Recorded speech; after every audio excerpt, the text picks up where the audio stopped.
Un petit tuto sur les homards. Allez, voilà nos copains, un copain et une copine, je vous explique après. Et je vous montre la recherche de la quéquette du homard. Bon, on en parle juste après. Juste un petit mot sur le homard. S'il vous plaît, arrêtez de me foutre des homards vivants dans des casseroles d'eau bouillante, agrémentées de légumes. Ah oui, mon courbouillon, il a du goût. D'abord, on s'en fout. On s'en fout que le homard, il a un goût de carotte et un bon goût de céleri. Le homard, il doit garder un goût de homard. Donc, arrêtez avec vos courbouillons comme il y a 250 ans. Ça sert à rien. C'est pas comme ça que vous aurez le meilleur résultat.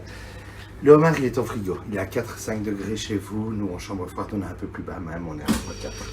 Votre eau est à ébullition et vous mettez un homard vivant dedans. Vous en plongez plusieurs. Votre eau, il va perdre 15 à 20 degrés. Forcément, le homard, qu'est-ce qu'il fait? Ben, il n'est pas tué. Il va continuer à se débattre en étant ébouillanté.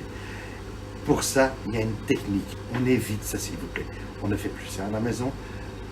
On en parle tout de suite. Okay. Alors là, on est sur des homards canadiens. On est sur des beaux homards, hein, 600 grammes. C'est pour notre soirée fruits de mer. Comment est-ce que je sais faire la différence entre un homard mâle et un homard femelle? Non, je vous vois déjà venir, c'est la taille de la queue. Non, regardez, il n'y a pas de problème. Je vais juste les retourner. Et si je prends au niveau de mon premier anneau, ici, je vais essayer de dégager s'il ne bouge pas. Oh, voilà. Vous voyez cette petite patouille-là, c'est ce qu'on appelle des pléopodes. Donc, chez la femelle, le premier anneau ici va être écarté parce qu'elle va pouvoir accueillir les œufs et les pléopodes sont longs et fins. Chez le mâle, le premier anneau est beaucoup plus serré et on a un pléopode qui est beaucoup plus présent. Là, vous pouvez faire une association d'idées en train de se dire, tiens, chez le mâle, mon pléopode est plus grand, plus gros. Femelle, pléopode, petit. En quoi est-ce que c'est intéressant? Certaines recettes demandent de récupérer le corail du homard, notamment pour cardinaliser les turbos, mais là on vient dans quelque chose de très très technique. Mais en fait, c'est toujours bien appréciable de savoir reconnaître un homard mâle d'un homard femelle. Maintenant, à vous de jouer chez le poissonnier. Donc, si on regarde bien l'anatomie du homard, et je ne sais pas si tu sais prendre cette ligne. Oui, on la voit. Voilà. Donc, on a le coffre du homard. On a la queue bien qu'on avait avec les anneaux, les pattes et les pinces. Je vais avec un couteau extrêmement rigide et extrêmement solide me mettre juste au symbole de la croix. Là, je suis direct dans ce qui fait son système nerveux central. Et d'un mouvement que je vais faire extrêmement vif, je plante, je tranche. Ok? Attention, c'est en direct. On le maintient, mais rassurez-vous, une fois que ça c'est fait, je refais l'autre.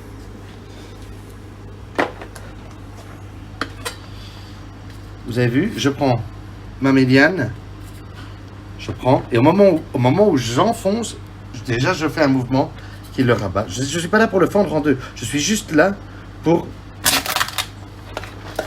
empêcher de souffrir. Maintenant, on a un mouvement qui se fait, hein, c'est naturel, c'est le mouvement des muscles.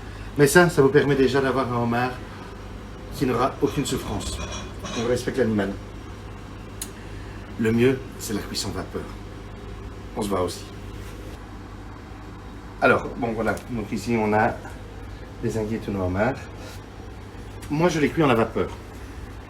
Franchement, je trouve que c'est une des sources de chaleur qui préservent un maximum la chair du homard. On enlève les élastiques bien entendu pour éviter tout le goût de caoutchouc. À la vapeur, je n'ai pas de souffrance.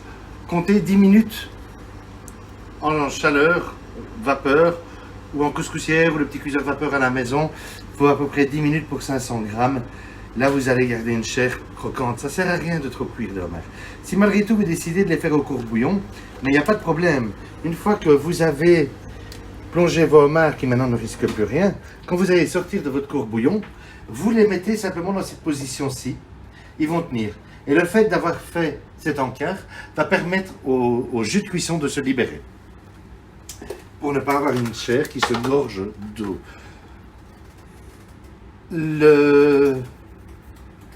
Après, c'est une question de goût. Moi, le homard, je l'aime juste fondu en deux, une bonne huile d'olive, un peu de fleur de sel, un trou de moulin à poivre, rôti au four ou au beurre. Si vous faites à la vapeur à la maison, n'hésitez pas. Vous pouvez par exemple mettre des feuilles de citronnier, donc des feuilles de lime. Déposez vos homards dessus pour avoir un petit parfum citron, parfum asiatique, des pousses de bambou. N'hésitez pas, toutes les variantes sont possibles. Mais respectez, 1, l'animal, 2, les temps de cuisson. arrêtez de faire des cuissons de 20-25 minutes. Ça ne sert à rien, vous bousillez le produit. 10 minutes maximum pour un homard de 600 grammes. Un homard de 700 ou 800, vous faites 12-14 minutes. Quitte à couper plus tôt et le laisser dans son liquide avec une chaleur résiduelle. Mais ne surcuisez pas, s'il vous plaît, vos crustacés, vos fruits de mer. Voilà, on se revoit vite pour le tourteau.